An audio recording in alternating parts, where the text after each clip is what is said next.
Do you still have that? Oh, you do. Okay. Hello, everyone, and welcome. It's Thursday. Brian here, and of course, I am joined with my co-host Daniel Payton. Yep, yeah, it's Daniel, me. I don't that's have you. I don't have names around me to be certain, but I think it's me. It's you. I mean that's what it says right there. True.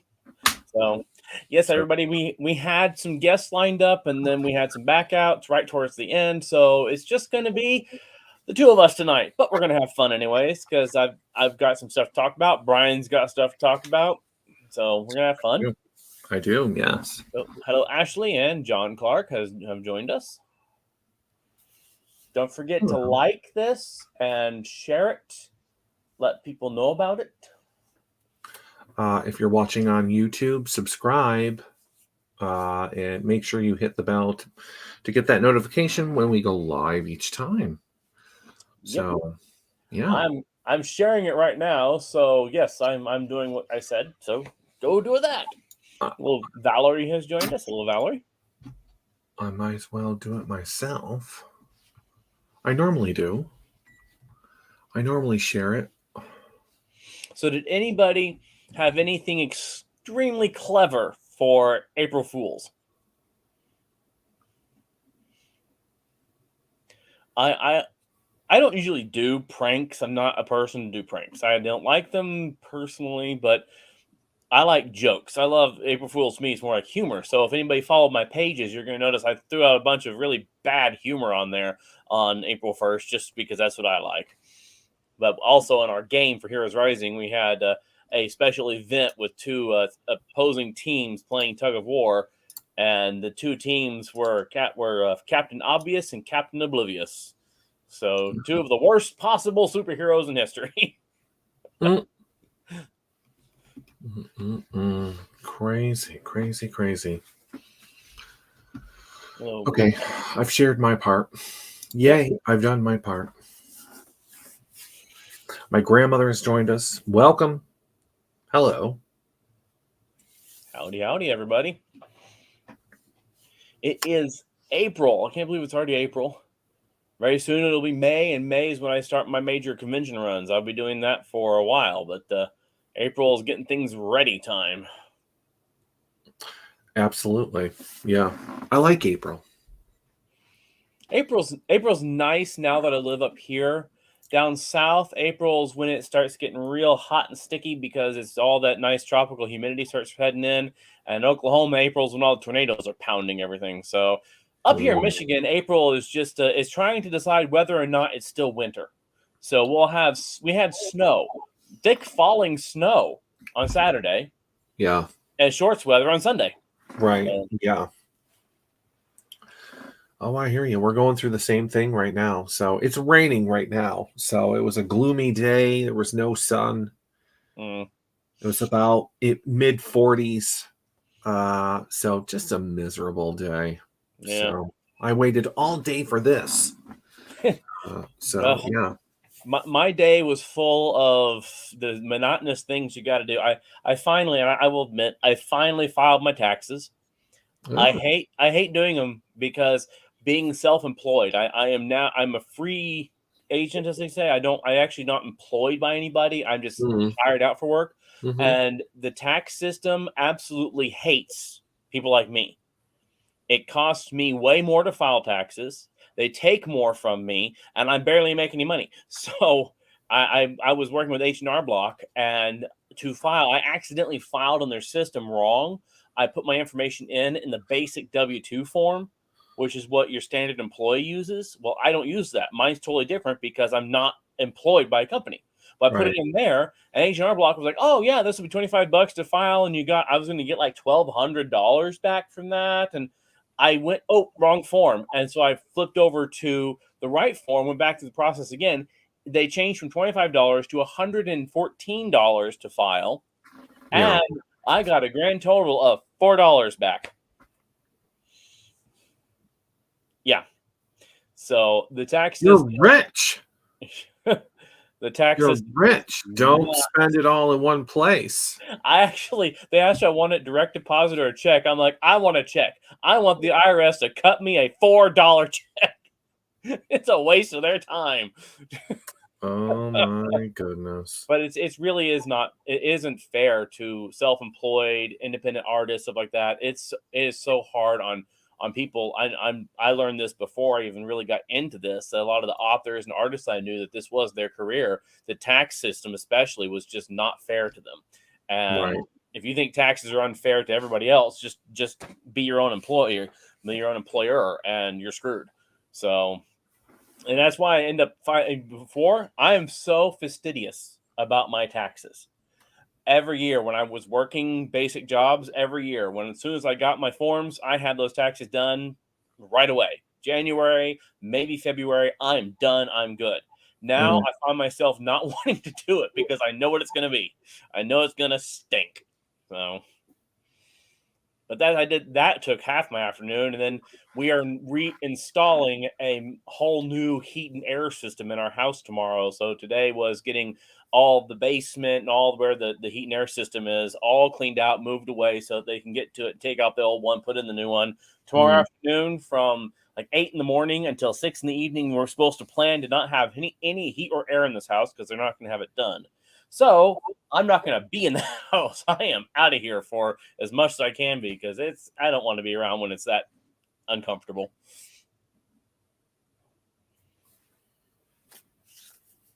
Well, Today's been this was my highlight today too, getting away from all that fun. nice. Nice.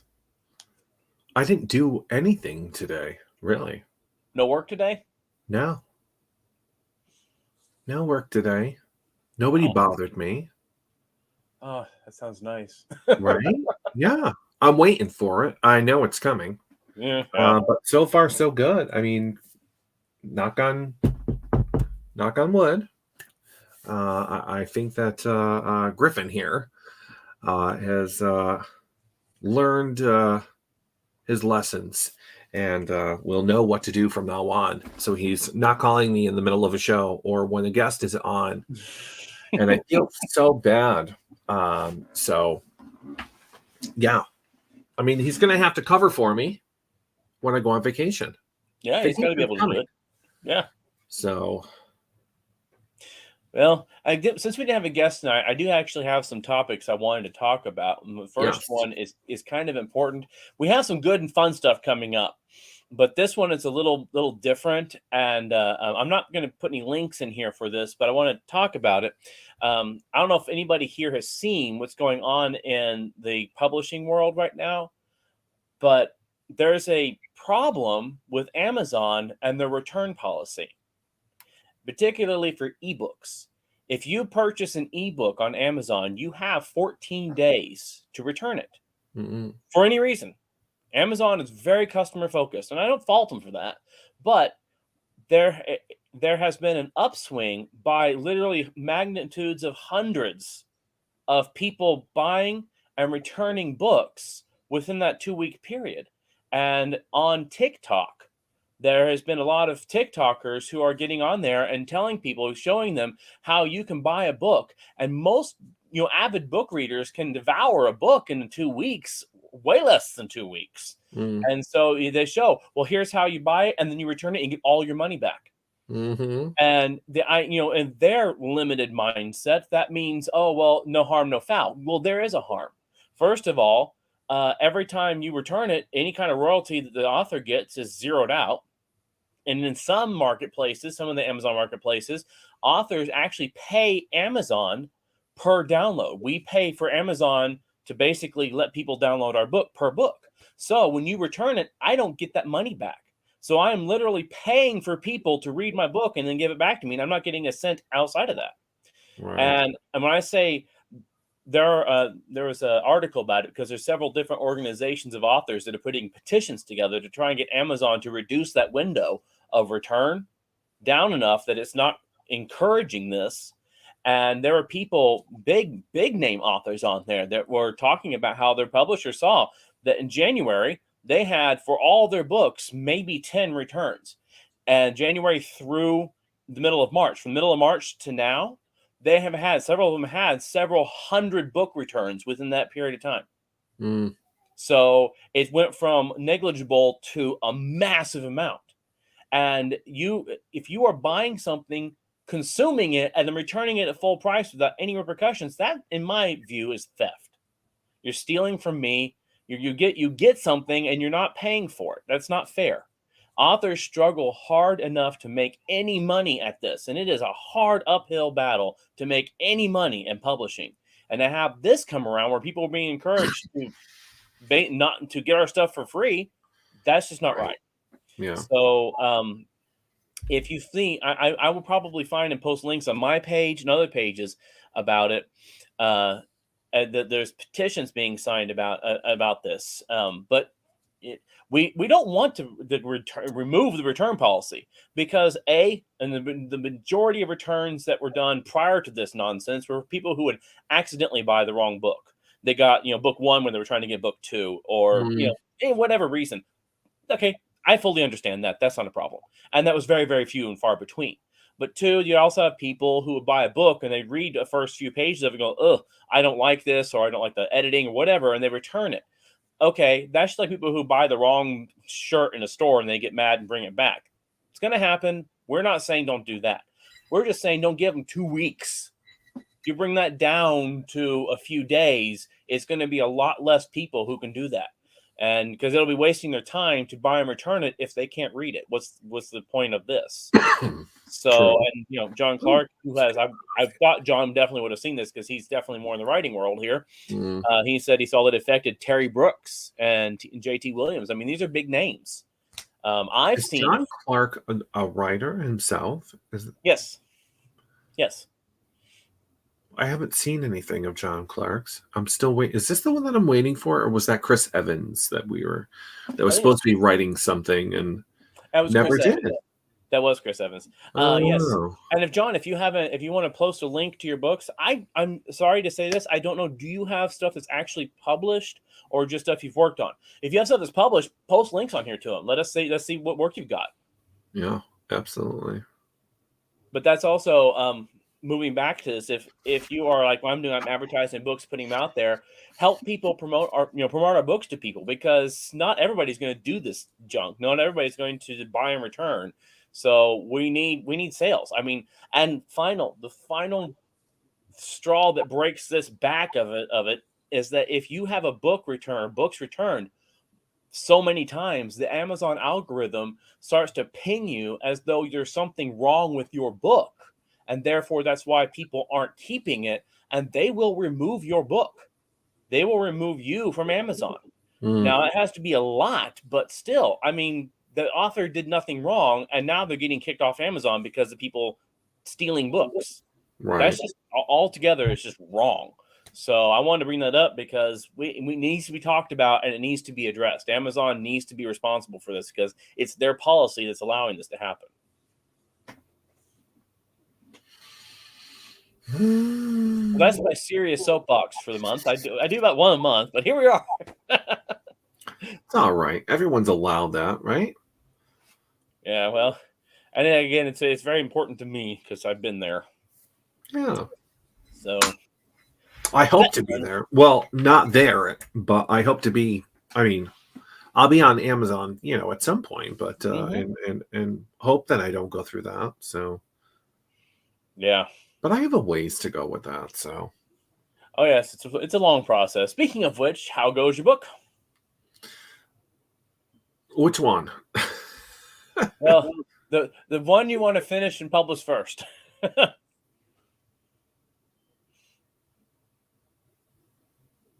We're talking about the one with my coworker? Yeah. So the one with my coworker, with Elizabeth Spoon,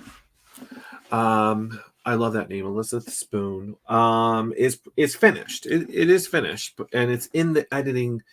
As I told my readers of my other book on my blog, on my website, because everyone's waiting for chapter 2 to be released. It's being edited. It's in the evil hands of the editors. And when they, decide to hand it off and say it's done, then that's when I release it. So I know that they're for the one with Elizabeth, Murder in Stratton County, that one, I believe is pretty much halfway through the editing process. So, yeah, it didn't make it for my birthday, unfortunately, but oh well. Oh, it's a long process. It is. It is. Yeah, and then like I said, the other one, I've released chapter 1 of my other book there. So, yeah. Now, you released chapter 1. Are you doing Kindle the Vela program, or what are you doing to release it in pieces? I thought about that, and there is a podcast that I listen to, and I never understood authors reading their own stories on a podcast and releasing them every week. Mhm. So the author that I listen to and I've read, it's funny because I came across this podcast and I started listening to it, and it was a chapter every Thursday. Well, I was far behind because this had been going on for years, apparently. So this book, I'm now at, I just listened to, as of today, I believe, chapter 130. So it's a serialized book, which means that it's released in parts. And what she does is chapters. So every week is a new chapter. And I thought that was just the coolest thing to do that because, to write a chapter, I'm pretty sure, because her chapters, and I've timed it, are normally 23 to 30 minutes long. That's all you really need in a chapter if you plan on reading them, I figure. So why can't I do a podcast? Why can't I make my chapters like 6 to 7 pages long? Get all the information that I need in 6 to 7 pages. So so far it's been working for me. Now, so you're doing this as a podcast yourself? So my plan was to release chapters every week at first, and then I was like, yeah, no, that's unrealistic for me, for someone who's just starting. Mhm. So I'm going to give myself every 2 weeks I'll release a chapter on the website. As I go forward, maybe 5 chapters in, I'll start narrating my chapters and doing a podcast myself and put myself on, Apple and Google and iHeart and, all that stuff. And just like she does. And it seems to be working for her. So it's very popular, I guess. So serialized, because you can go as long as you want. There's really no ending if you can keep writing the story and it just becomes popular. So, and apparently for her it has. And then from there, because she did it under a different pen name, so I didn't put the connection together that I've read her entire collection on Kindle. I've rented, bought, listened to every single one of her books, and I didn't even know halfway through the podcast that it was actually her. So to find out, because she would do a little in between ads in between the podcast, and she would introduce herself and say, check out my books on Kindle under the pen name, and she would say her pen name and whatever, and it's just like, wait a minute, why does it sound familiar? And I would look it up, and sure enough, I've read all of them. What's the coincidence? My goodness. So yeah, serial novels, right, John? Yeah. So that's the plan. I plan to write at least 6 to 7 pages per chapter. It will be serialized, so I'll be releasing them every 2 weeks. And as I go, which I'm already on to chapter 4, so chapters 1 through 3 are finished. 1 is released. 2 and 3 are in the evil hands of the editors, and will be released at some point. So people have already read it. I'm getting good reviews. They want more, so I'm happy to keep writing it for now. So yeah, I'm very happy. Who's your editor? My husband. Oh, okay, that's easy. So yeah, that's the evil editor. Yeah. Hey, listen, I'm just starting out. I'm not paying. I could have paid people, but at the rate that I'm writing it, it's not worth paying someone to edit 6 pages. not for what I'm kind of doing anyways. Well, When it goes to print, when I'm ready for like Kindle and print version, I'll send it all together when I'm finished, because I'm only writing about 10 chapters per book. And there's 4 books all together. So I'm just going to slap it all together, send it off to a real editor, and probably have the book cover redone professionally and go from there. So yes, I do have my plans in place, but one step at a time. So yeah, I definitely recommend when you get it all done to hire an editor for that final process, because Damien may be good at this, but professional editors are just better. I had people helping me for years with my early work, and yeah, they were knowledgeable, they were good, they definitely helped. But when I got with a professional editor, it was night and day with the kind of work they were doing.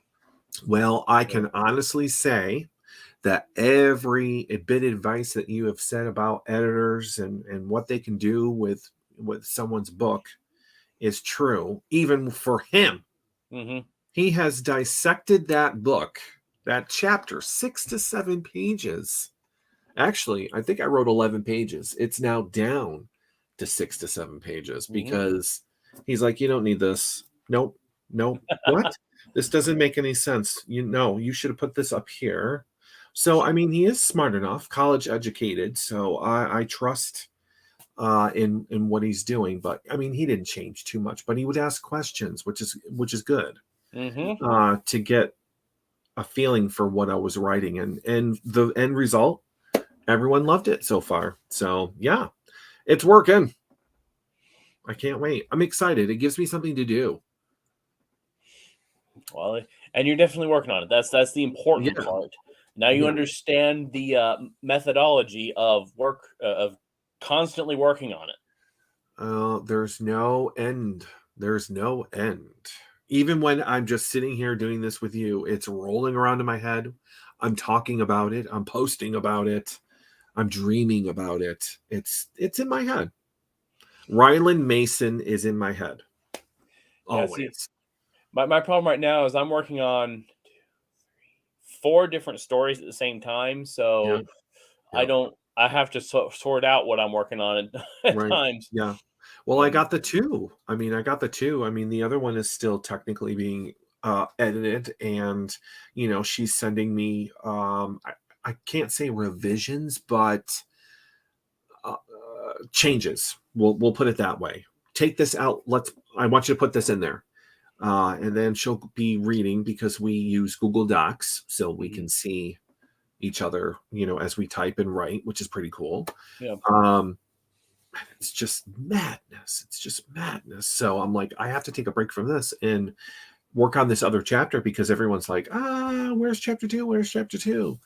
So yeah, I get where you're coming from. Just a little bit. I only have a piece of what you deal with.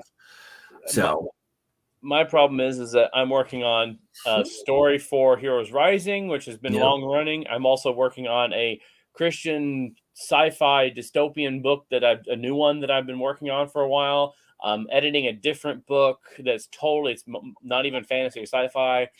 So all these differences, and I have a secret project I can't talk about that I was just given from my boss from Heroes Rising. It's a whole other writing project that is outside of the rest of it. So I have to keep myself in order. The fact that I have 4 different storylines of various different things happening at the same time up here. So I never thought I'd do that, but I'm in the middle of it, and I don't want to do this anymore. I want to go back to one at a time. So interesting. Yeah. I will talk about, as I say, for my writing right now, what I'm working on is a book called The Techno Mage Kingdom. And I wrote it as, once again, a short story entry for an anthology.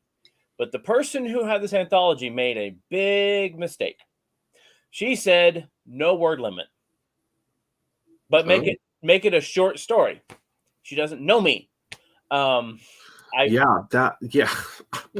If she had talked to me, I would have told her that.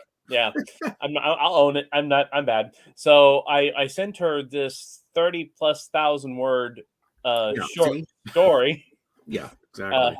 and Pretty much 2 books of, the Winter Wizard Chronicles, pretty much, at and least. Yeah. so she actually contacted me because I sent it to her and I said, if you want to chop this down, if you want, because she was going to edit it, she's a professional editor. She said, if you want to really dissect and chop this down and bring it to your word limit, I'm not going to argue with you. I just wrote the story as it came out. And Mm. so if you take entire scenes out or characters out to make it shorter, we'll work on that. I knew this. It was for her work. And but she came back to me and said, I really love this story, but it's too long for my anthology. I don't want to cut it up. In fact, it needs a little more to it.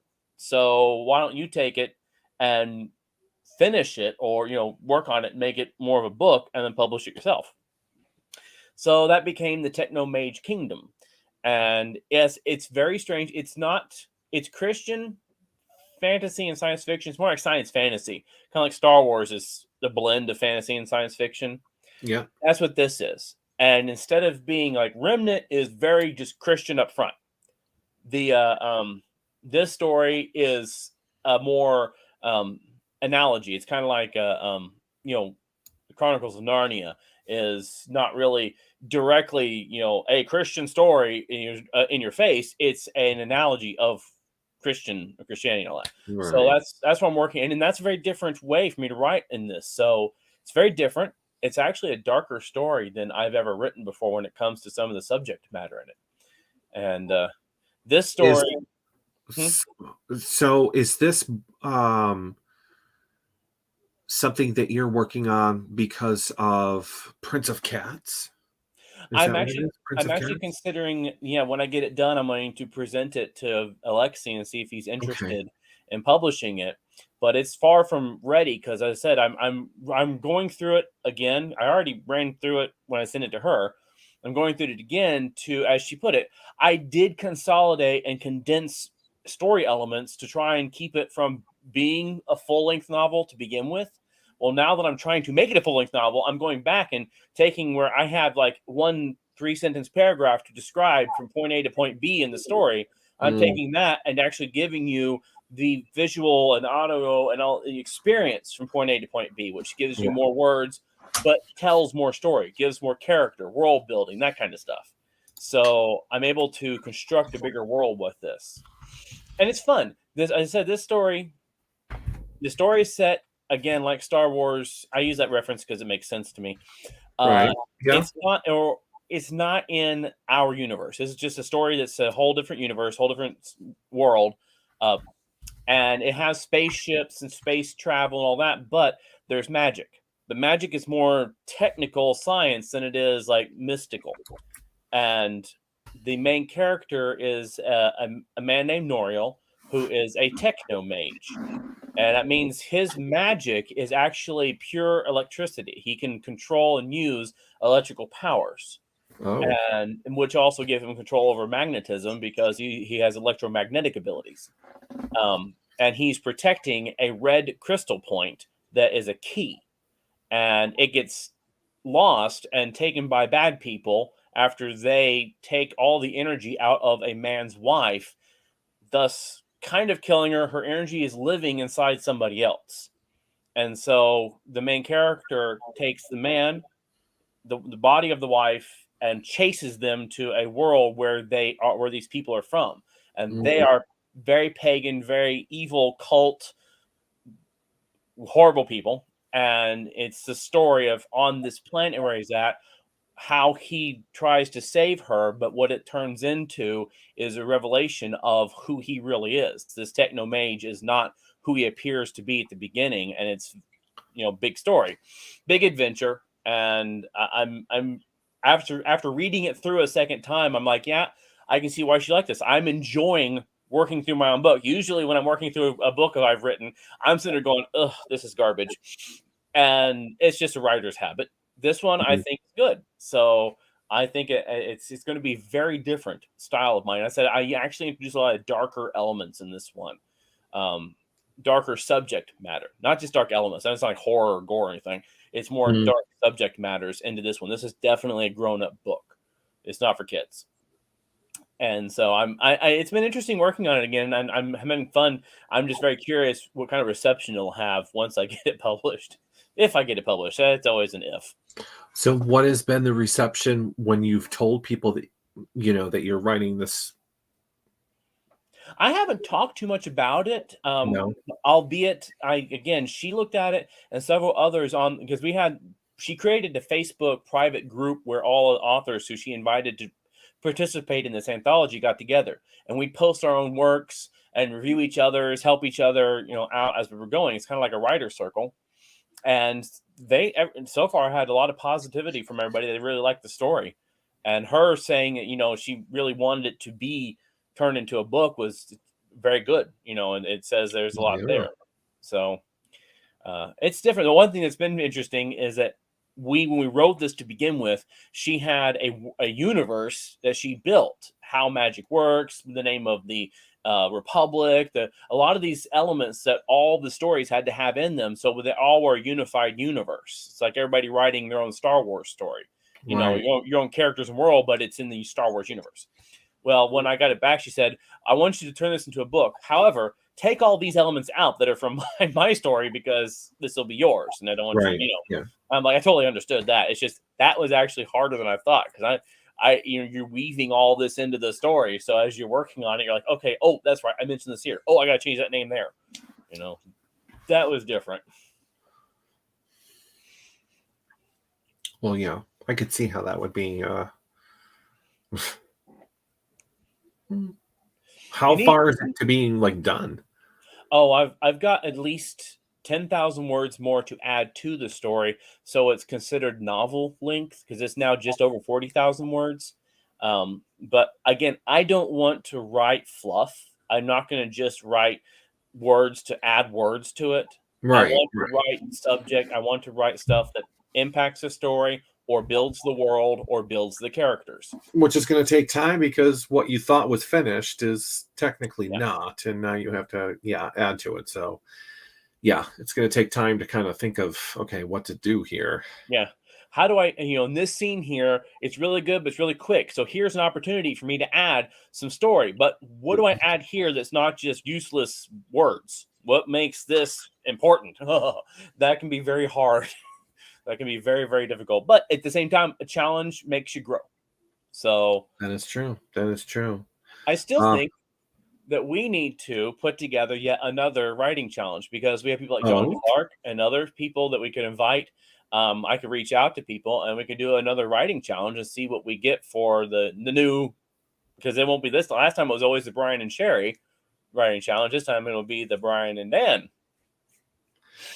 Well, I can't say it'll be even better because what had come out of that challenge was wonderful things. So yeah.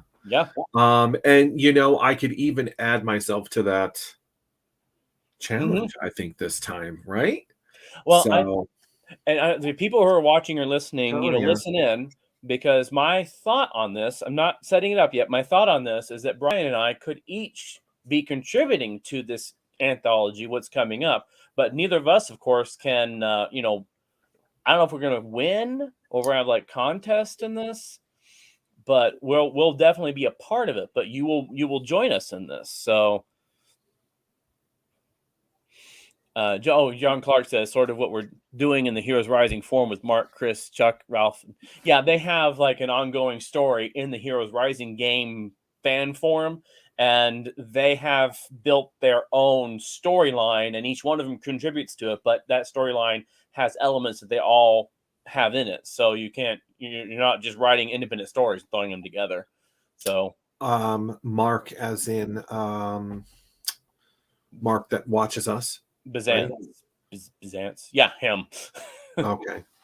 And Mark Chris, Chris, like I said, I'm still waiting to see writings of Chris. As he said he was working on something. Because didn't he do some sort of challenge there for me or some sort of he did one of the challenges before. Yeah. So, I wanted more of that. I liked that story. So I'm not going to launch it today, but I think people who are watching, we are definitely going to be putting together a writing challenge. Maybe we'll do it over the summer. Okay. And so you'll have the 3 months, June, July, and August to write and create, and then turn it in. And we will look at putting together and we'll have to consider how we're going to do this. So this is definitely the first level of this. So we'll have to come back to you guys with what the plan will be. But I think we really need to do that. It sounds like a fun idea. And speaking of writing, if anyone has any questions for, I did put the general question out there. If anyone has any questions for Dan or I regarding any of Dan's books, now's your chance. We have no guest, so if there's any questions, I know that people are still wondering what's happening with Earth's Last Starship #2. I'm wondering too. Yeah, As actually, if our guest we were going to have on tonight that had to I back think up he right next knew. to I was think he knew I was going to grill him. that's Braxton. So I'm definitely pushing now that, and we'll be talking about in a minute here, big news. But now that our comic books are reaching that for the finishing point, I think I'm going to push towards when's the next book work on. I think because I have 2 more Dragonmon books to publish, and I have the Earth's Last Starship too. John Clark says, "Are you going to write any more of the Bark series?" Actually, yes, but in a minute here. Actually, I'll guess it's time now. Bark the comic book. There it is. Yep. Ooh, I got my copy today. nice. Or not today, yesterday. And this is Yeah. the Bark comic book. Oh, nice. Oh, look at that. And the Star Child Comics. That's the name of our publishing branch of Cosby Media. Is going to be Star Child Comics. This comic book, which you can buy on Amazon, and of course you can get from me at any of my book signings. This is the continuation post the 3rd Bark book. So it actually opens the very first line in here. It says, following the events of Bark Descent into Madness, which is the 3rd Bark book. So this is more Bark is there. So you'll have more of that if you get the comic book. I don't know if I'm going to be doing many more comic books. This was a lot of work and a lot of money. But I do want to write more in the Bark universe. It's been, that one kind of got shelved for a long time. When I got into the Dragonmon story, I wrote 7 books in that one, so that one kind of took a lot of my mind. And then past that, I did, of course, Winter Wizard and Earth's Last Starship, and then I moved over to Heroes Rising, doing a lot of work with Heroes Rising, and doing that one as a month-by-month writing process has been really taxing on production. So Right, yeah. I haven't had much of a chance to really delve back into the Bark stories, something else. But I really would like to. Now that I've done a lot more superhero writing with Heroes Rising, I think I have more to work with, more tools up here to work with. And so my objective is to write the next one. And this Bark comic book does introduce, and it's this person right here does introduce a new villain in the Bark universe, and his first Is it me? first entry into that Bark universe villain is pretty hectic. And so this will be important for any Bark fans to get the comic, because you'll get to learn about this new villain. His name is Marshall Day. And speaking of villains, I do have a question about villains, by the way. I was going to ask you either now or after anyways. I have to come up with a villain. It just has to happen. I need the bad guy. He's a very evil, vindictive, just out for blood. It seems he's crazy. He's crazy. Mm-hmm. A madman, I guess. I don't know how to write it. I don't know where to begin. Writing villainy is a very difficult thing to do. I'll give you a few pointers. Villains come in all shades of the rainbow of evil. So you have the most common and easy to write villain is the Sauron villain. You think Lord of the Rings.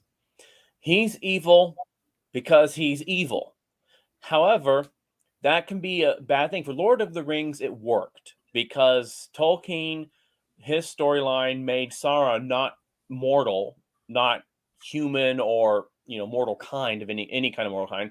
He was a god from another realm, and so his evil was kind of like Satan from the Bible. The evil is in our world just pure darkness. Right. But that's honestly not the best villain to write, especially if you're writing a human villain. Because if you do that with a human villain that's on the same level as, life level as the other people, it becomes cliche or just bad. And there's a lot of comic book villains that are just evil for evil's sake. And in fact, that's the Joker. For a long time, Batman's the Joker he was crazy, nutso evil. To be evil, he was evil, and evil to be evil. That's it. It wasn't until later, and in fact, in the last few decades, that they began to create a more complex, deep, well-rounded bad guy that made you understand his evil and where it comes from. And that leads me into the part of creating a villain that'll work for your stories are like mystery stories, right? Well, it's a romance story with pretty much an act of terrorism. Okay, but still, your story is not fantasy or science fiction. No. Okay, and so your villain is on a human level, Yes. and so this is where the best villains, first of all, the best villains have in their mind justifiable reason. What they're doing makes sense to them, and the fact that other people perceive it as wrong doesn't make sense to them. That's that's what I've dubbed oftentimes the Hitler complex. We use the name Hitler as an example of pure evil, the worst in humankind, and I'm not going to disagree that he was horrible, but Right. from his perspective, what he was doing was right, correct, good for us. The ends would justify the means. Right. But so from his perspective, what he was doing wasn't wrong, and that people should eventually either agree with him or those who disagree just don't understand. Those are actually some of the best villains because the reader can sympathize to a degree with why they do what they do, but morally you can't agree with them. So you can sit there and you can understand how someone can get to that place, but morally you shouldn't get to that place. Those are some of the better villains. So first of all, you have to, from their perspective, what they're doing is right, even if it's really wrong. Those are the best ones. And then domino it. What they're doing is right, but then every choice they make is to get there is so wrong that and the next one's even wronger, and the next one's even wronger. Their mind is still stuck on the end will justify the means, but those means keep getting worse and worse and worse. And if you think about it, classic mystery, Perry Mason or Murder, She Wrote, where the bad guy who did all the murdering, sometimes the story tells the person's like, well, you have to understand, it was an accident to begin with, but then I had to kill this person because they saw me. They do. So this person was blackmailed.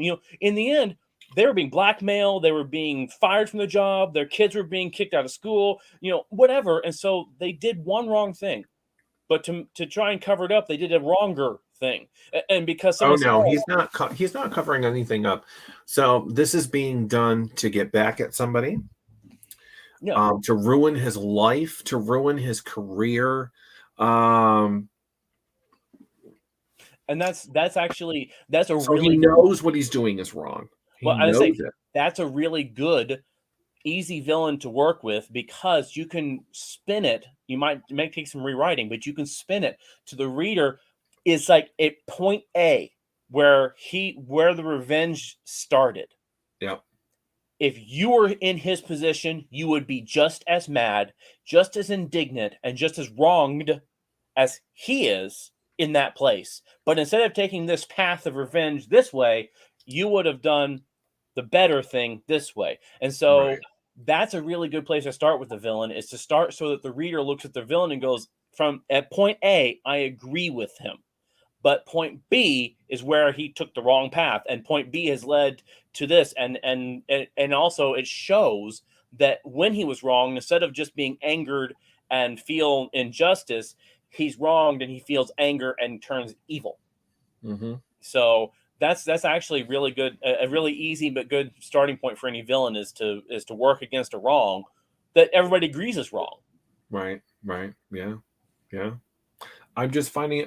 I mean, I know what I want to do with the character. I've teased this unknown person that's in the background that's planning to do all of this stuff, just to like let people know something's bound to happen. Something's going to happen, but I'm gonna tease you just a little bit. Not yet, but here's what's happening just a little bit. At the end of each chapter, I've done meanwhile, dot, so it's pretty cool to do that in the book. So I'm very excited, but it's just like I don't know where to start. Well, so I'll give you a really good example you might follow, or really to study, is Voldemort. Oh. And why I say that is because through the books, we don't learn a whole lot about him until you're not going to know the whole. Yeah, exactly. That was the plan. You're not going to know about him until probably towards the end, or as to why this is happening. I think when you get to that point. And when you get to that point, you take a moment, step back, and show the readers where he was through all this. And the story stops here. He goes back there until the story crosses paths, and then you move forward with both of it. So you could do that, and that would give you a chance to write that, that complete back of evil he has crafted and where it came from. Oh, he's evil, all right. Well, what he's doing is evil. He's not evil. It's just what he's doing. What he's choosing to do is evil. I mean, just by any means. As I said, when they think what they're doing is right, but they're doing it in the wrong way. Yeah, that's inhuman. That's what what happens in this world constantly. There's a lot of people who do stuff for it's for your own good. In the end, you'll thank me, even though all the way through it, all I'm doing is hideous things. Oh, he knows that there's not going to be thanking anybody. He's doing this to ruin this guy's career, and hopefully he thinks that he's just going to walk away. He's not going to get caught. So, I mean, this is major. So, I mean, I don't want to give too much away because I know some people in here have already read chapter 1. And have left reviews on my website, which I thank you for that. So yeah, I have my avid readers already, which is pretty cool. They're all screaming for chapter 2. It's coming. I'm sorry. So John Clark, those are the fun villains to write. They are. I know it's going to be fun to write. I want to have fun writing a villain, but it's not supposed to be fun. It can be a blast writing villains. What he's planning on doing is very bad. It's death. It's mass murder. Pretty much what's happening in my book. But anyways, but yeah, I mean the things that I can write, yeah, absolutely. So John, I agree to a degree. So just writing romance period is like blown me out of the way because that's not what people had envisioned, I think. And they're kind of stunned when they find out that you're writing a book and they're like, oh, well, what are you writing? Is it like a science fiction book? We know you like Star Trek. Actually, no, it's romance. And it happens to be gay romance. So, and they're just like, romance? Oh my, wait, what? No, you're joking, right? It's Mm-hmm. like, yeah, no, really, it's romance. We thought maybe mystery or adventure. Listen, not all of them are going to be that way. I do plan on writing in other genres. So I have a adventure book I would like to do. So Yeah, nice. try telling people when they're like when I was working on Remnant originally, and they were like, "What are you writing?" "Oh, it's science Yeah, fiction." "Oh, what kind?" "Christian dystopian." yeah, yeah, "What?" yeah, yeah. Let me. Well, when you first told me about it, so a new science fiction. Oh, okay, yeah. Oh, yeah. This sounds good. Yeah, yeah. Oh, what? Oh, Christian science fiction. Oh, yeah. Okay. Well, I mean, I guess I'll read it. I'll read it. Okay. I've never heard of it. Okay. Something new. I've never read Mhm. it, and yeah, it opened my eyes. Let me tell you, it was a very good book. I enjoyed Remnant. So, and if people have not read Remnant from Daniel Payton here, read it. Uh so there you go. You've been warned. I don't know. So yeah. Anybody else have any questions for Dan and I about any books or anything? Or, I mean, you know me, I talk too much about my own. Um, Ashley McKnight, hey, Haley, my niece, and I can't wait. Can't wait for what? Oh, yes, chapter 2. I know. So, yep. A lot of people have read it. A lot of people have listened to it. Some people are like, oh, can you read it to me? Are you pre-recording or are you reading it live? Oh, Lord. I can already tell that it's going to be a pain to do this. I mean, and I should know because I used to do recordings, for the opening of my shows when I was with Sherry on the radio and stuff like that. I have the voice for it for now. So I think I'm not doing them live. That's a total mistake. Whoo! Yeah, I was gonna say, Yeah, don't no, do that. never. Mm-mm-mm. I mean, I know that obviously, but even so, when I recorded myself off my phone, sitting in my car, waiting to go into work, I read the entire chapter. It came out to 17 minutes to read the chapter. So she usually has a beginning intro. She's got a middle where she talks to you for a little bit. My friend's podcast, or not my friend. Well, maybe she is my friend. I love you, Wraith Rain. And then, she does something at the end. So roughly 23 minutes is usually the length of her podcast, and I'm like, that's perfect. That's all I need. Um, so yeah, I was say I've learned. What do you use to record? I use Audacity. I have always used Audacity, but for my phone, I actually was using Samsung Voice Recorder, as a matter of fact. So, I mean, I was using. I would not use.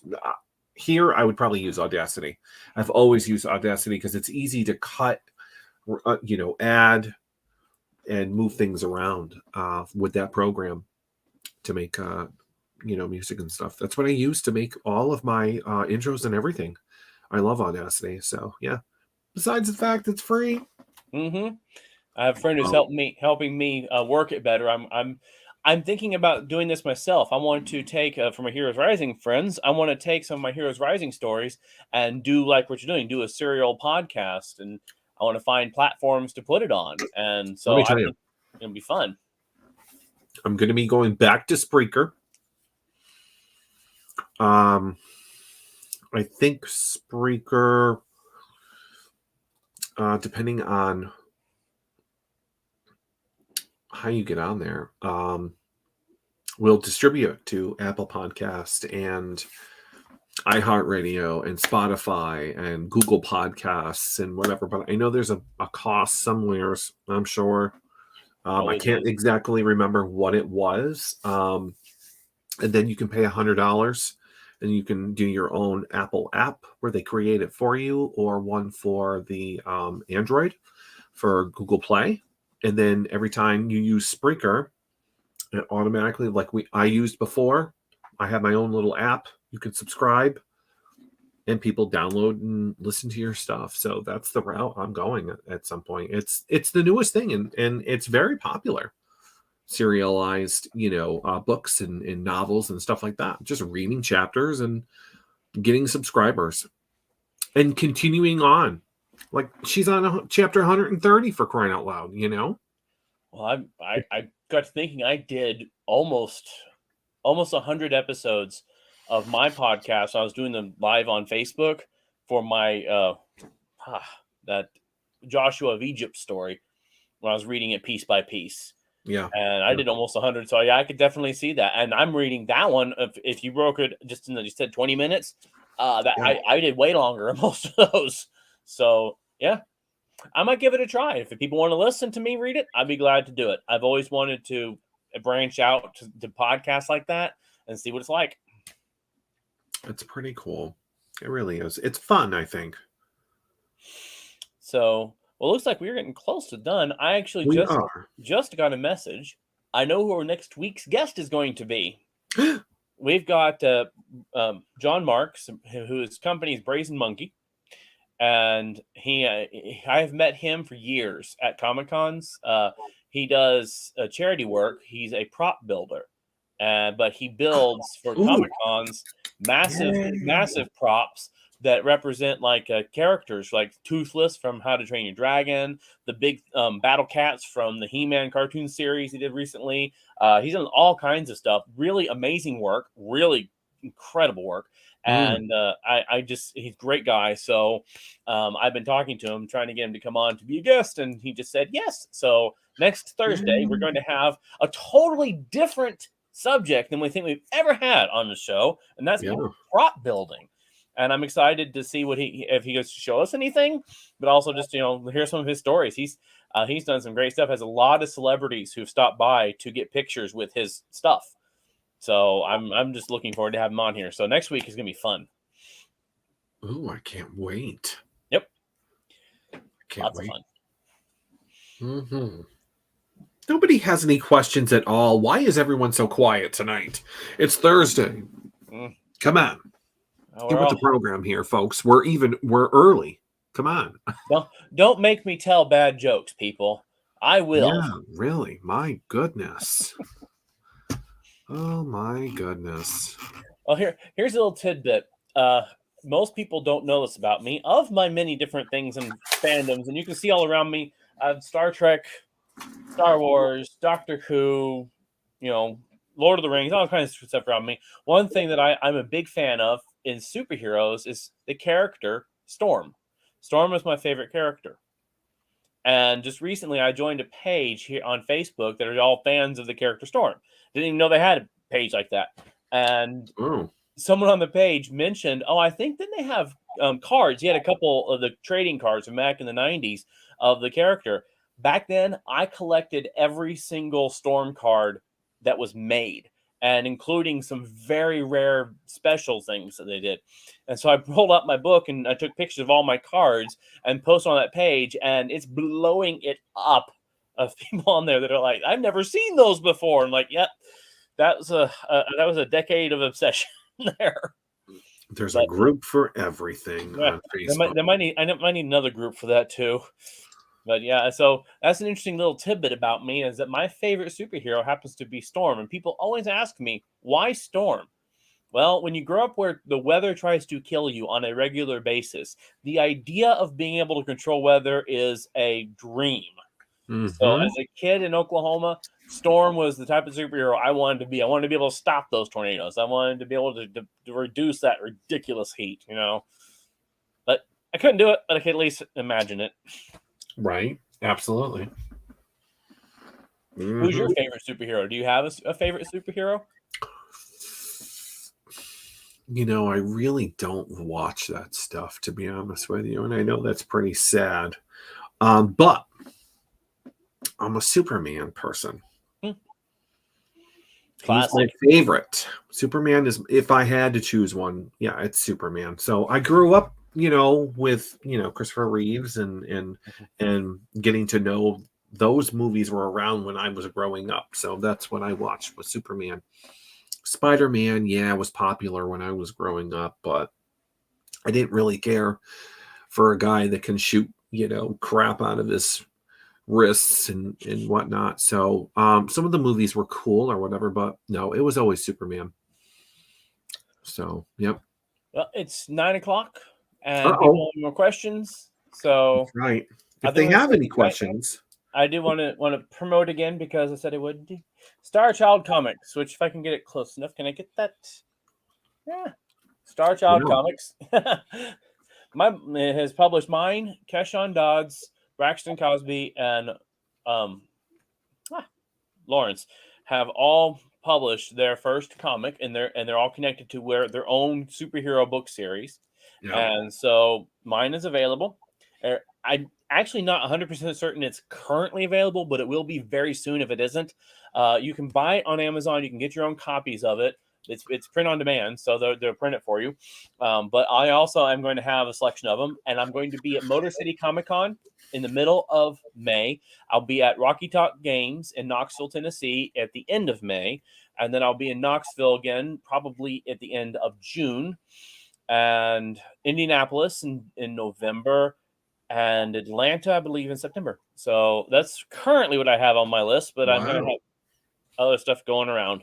I'm planning on joining up the Bard's Tower with Alexi Vandenberg. He has the traveling bookstore at these Comic Cons, so that will increase my number of places considerably.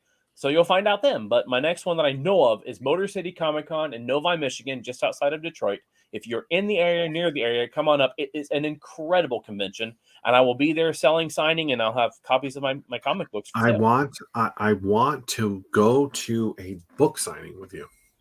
Yes. You need, especially when you publish yours, you need to bring that, and we'll do a book signing together. Yeah, I know it. But no, I really do want to, I've never went to a book signing before. So when you join, hopefully he brings you out this way. Yeah. We have a Barnes & Nobles. Come visit us. Now tell me, did you put me in your book?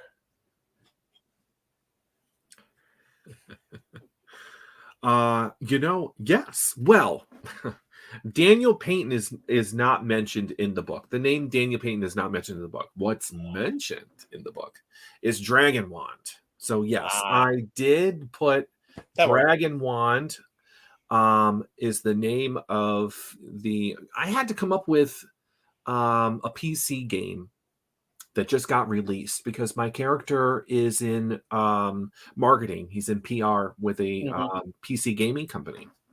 And I'm like, oh man, I don't know what to call the game. I don't know what I can use, what I can't use, whatever. So I'm like, I'll just text or message Daniel, and maybe I can just call it Dragon Wand because it is a fantasy game, as that's what I've described it as. So I'm like, this is perfect. Maybe he won't want me to. It's fine. Oh. And then, yeah, you said yes. So yes, the name of the game is called Dragon Wand. It is based off of the Legacy of Dragon Wand, which actually, you know what? I believe your name is in there by author Daniel Payton. I think I did put in there. So yeah, I think you are mentioned, by the way. So if we do a book signing together, I can flip to that page and sign the page for people. Sure. Absolutely. Yeah, you can. Yep. So anyways, yep. It's it's been more than an hour. Great show. And John Clark, yep. A lot of Kickstarter people are going to start getting contacted by CMP about the backing. Since you back the program, we're going to have you get your rewards. So that's our next big hurdle in doing this, is getting all the rewards ready and sent out. So you will definitely have that coming. And I'm excited about it. Nice. Yep. So there was 4. I hope I'm not missing somebody. There's 4 authors that had comics put out, and so he's got 3 of them in his reward tier he picked, apparently. So that's great. I can't wait to get them sent to you. So, anything else, Brian? I don't think so. No interruptions tonight. Yay! I know, right? So, thank you, everybody, and have a good night. All right, everyone. Bye.